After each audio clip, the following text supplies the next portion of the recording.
दोस्तों भारत और United kingdom जो है उन्होंने फ्री ट्रेड्स एग्रीमेंट जो है वो साइन कर लिया है।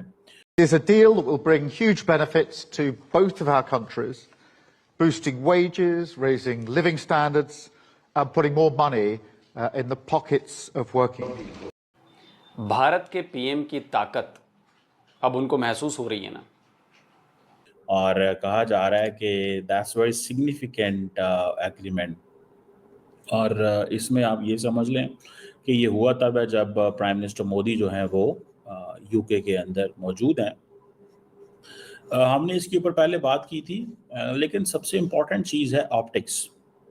ऑप्टिक्स बड़ी इम्पॉर्टेंट है किसी भी रिलेशनशिप के अंदर या किसी भी आप समझ लें कि उसमें आपकी ऑप्टिक्स जो होती है ना, उसकी बहुत वैल्यू होती है कि ऑप्टिक्स किस तरह की हैं। नरेंद्र मोदी को बड़ा एक्स्ट्रा ऑर्डिनरी जो है वो वेलकम किया गया है। अगर आप देखें जो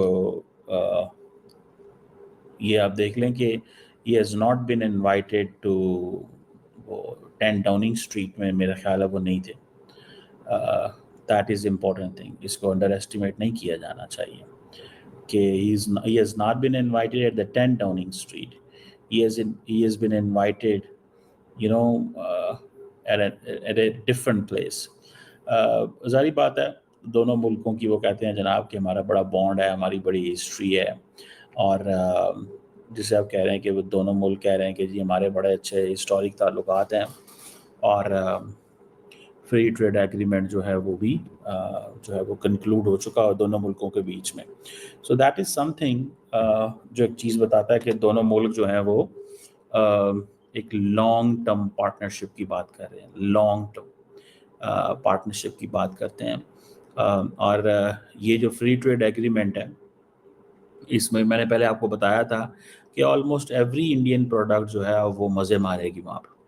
लेकिन नरेंद्र मोदी साहब ने जो खालिस्तानी एक्सट्रीमिस्ट हैं पन्नू और उनके जितने भी एसोसिएट्स हैं, उनके ख़िलाफ़ वो कहते हैं जी हमें इनके ख़िलाफ़ एक्शन लें। और ये चीज़ जो है वो इंडिया कहता है कि हमारे लिए बड़ी इम्पॉर्टेंट है। बाकी आर्टिफिशियल इंटेलिजेंस, क्रिटिकल मिनरल जो हैं, सेमीकंडक्टर, साइबर सिक्योरिटी, इन एरियाज़ के ऊपर वो सब के सब जो है वो देखने की ज़रूरत है।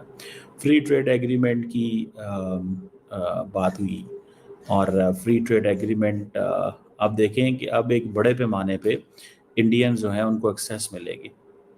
और आप ये भी देखें कि जिसे कहते हैं ना बड़े पैमाने पे जो यूनिवर्सिटीज़ हैं वो इंडिया में कैंपस खोलेंगे। इंडियंस क्या कहते हैं? इंडियंस कहते हैं कि भाई साहब आप हमारे लड़के ले जाते हैं वहाँ पे, ठीक है, और वो लड़के जो हैं वो वहाँ पे जाते हैं, वो पैसे आपको देते हैं और हमें क्या मिलता है? कुछ भी नहीं, वो वापस ही नहीं आते। सो इंडियंस वहाँ कहते हैं यूनिवर्सिटी ही वहाँ खोल लें। अब वो बरतानिया को क्या है मसला है? बरतानिया ने कहा यार हमारी फर्स्ट क्लास एजुकेशन है, फर्स्ट क्लास हेल्थ है।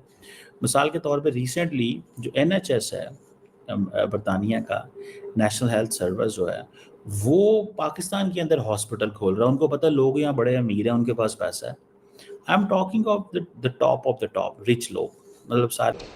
It is good for jobs, it is good for business, cutting tariffs and making trade cheaper, quicker and easier. It is good for British workers in cutting-edge manufacturing, whisky distillers across Scotland, and the service sector in London, in Manchester and in Leeds. It is good for consumers because it will bring down prices on Indian goods in the United Kingdom, like clothes and shoes and food, and it will deliver benefits for the long term. It will add about £4.8 billion to the UK economy every year and £2.2 billion to wages and hundreds of millions of pounds to regions and nations up and down the United Kingdom. Look, and we both know this is the biggest and most economically significant trade deal that the UK has made since leaving the EU. और ये भारत के PM की ताकत नहीं है, ये भारत की ताकत है, ये भारत के 140 करोड़ लोगों की ताकत है। और जिस तरह से भारत ग्रो कर रहा है। ग्रो इन द सेंस कि ग्रो कैसे कर रहा है? ग्रो सिर्फ ये नहीं है कि हमारे पैसे बढ़ रहे हैं, हमारी इकोनॉमी बढ़ रही है। उसके पीछे की वजह क्या है? क्या ब्रिटेन को ये नजर नहीं आ रहा है कि हम, स्क्रीनशॉट लगाओ भाई, कि टॉप ग्लोबल मैन्युफैक्चरिंग इंडेक्स में हम नंबर, मतलब टॉप 5 में आ गए हैं। आप जरा देखिए इस इंडेक्स को, करीब करीब 200 देश हैं इस पूरी दुनिया में, करीब करीब, और उसमें से हम ग्लोबल मैन्युफैक्चरिंग इंडेक्स में हम नंबर 5 पर आ गए हैं। पिछले 10 साल पहले इसमें कहीं हमारा नामो निशान नहीं था, टॉप 5 में आ गए हैं। ये कोई छोटी मोटी अचीवमेंट नहीं है। और जब आबादी बढ़ रही है, या कोई भी देश हो, छोटे से छोटा देश हो या बड़े से बड़ा देश हो, उन सबको प्रोडक्ट्स तो चाहिए ना, चीजें तो चाहिए ना, या नहीं चाहिए? नई टेक्नोलॉजी आ रही है या नया इनोवेशन आ रहा है, हर चीज आज की नीड है। क्या पाकिस्तानी कह सकता है कि आज हमारे फोन की नीड नहीं है, हमें फोन नहीं चाहिए, मोबाइल की नीड ही नहीं है? इम्पॉसिबल है ये, इम्पॉसिबल है ये।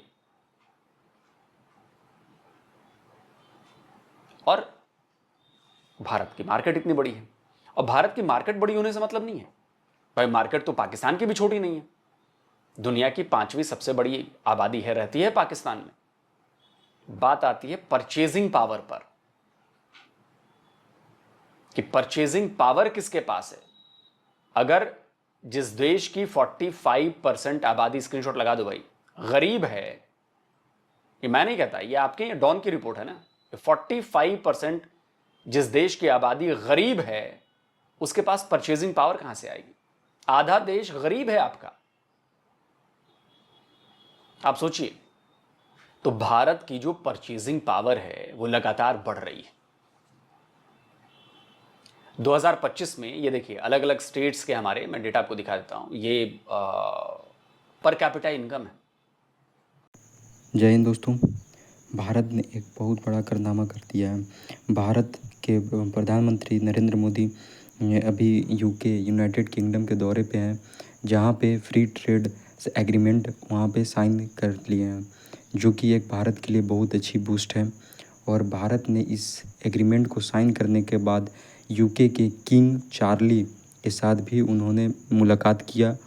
ये एग्रीमेंट भारत और ब्रिटेन के बीच, यूनाइटेड किंगडम के बीच एक अच्छी दोस्ती का एग्जाम्पल देने को दिखा, क्योंकि भारत के साथ फ्री ट्रेड डील ब्रिटेन को एक अच्छी दोस्ती निभाने का मौका दिया गया, और एक अच्छी दोस्ती निभाया, क्योंकि भारत एक मैन्युफैक्चरर में ग्लोबल इंडेक्स में 5वें नंबर पे आ गया है।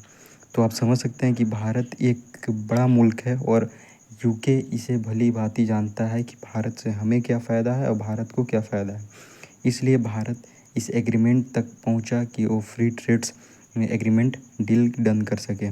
और वहाँ के जो पीएम है, वो भारत के प्राइम मिनिस्टर नरेंद्र मोदी के साथ एक अच्छे दोस्ती का मुजाहरा दिया गया। धन्यवाद।